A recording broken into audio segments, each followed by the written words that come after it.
বালক মিঠাতেল দেখিলে, চব দেখিলে। এতিয়া এটা নতুন মাল বজাৰত আহি গৈছে, মামাৰ তুলি। মামা তুলিখনৰ এইটো চব মামা তুলি, হা। মামা তুলি ৰূপ এইখন হৈছে আমাৰ মামা তুলি, হা। এইটো মাল চব মামা তুলি, হা। এখন মামা তুলি। মই চকুত আছো, এই তুলিখন চব তুলিখন চকুত। মানে মই যদি এই তুলিখনত মই যদি শুই দিওঁ, আপুনি চক, হা। মই যদি তুলিখনত শুই দিওঁ, সেই ভৰি দুটা আপোনালোকে চক, এই দুটা। এইখন হৈছে মামাৰ তুলি। এইখন মই দেখালো।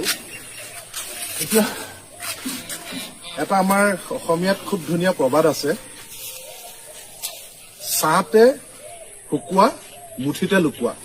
তাৰমানে আমাৰ আগৰ শিপিনীসকল এনেকুৱা পাকৈত আছিল, তেওঁলোকে আমাৰ পাট মুগাখন ইমান সুন্দৰকে বৈছিল আৰু ইমান গুণাগুণ বিশিষ্ট, ইমান ধুনীয়াকৈ বৈছিল যে সেইখন মানে শুকুৱাবৰ কাৰণে কোনো ৰ'দ নালাগে, ছাঁতে শুকুৱাব পাৰিছিল আৰু ইমানেই মিহি আৰু পাতল, মুঠিতে লুকুৱাব পাৰিছিল। এতিয়া মামাই সেই মানে ছাঁতে শুকোৱা মুঠিতে লুকোৱা এই ধুনীয়া এখন তুলি বনাই দিছে। এইখন আৰু এতিয়া ৰাইজে ৰ'দতো দিব নালাগে, ছাঁতে শুকাব আৰু একদম কষ্ট কৰিব নালাগে, একদম মুঠিতে লুকাব।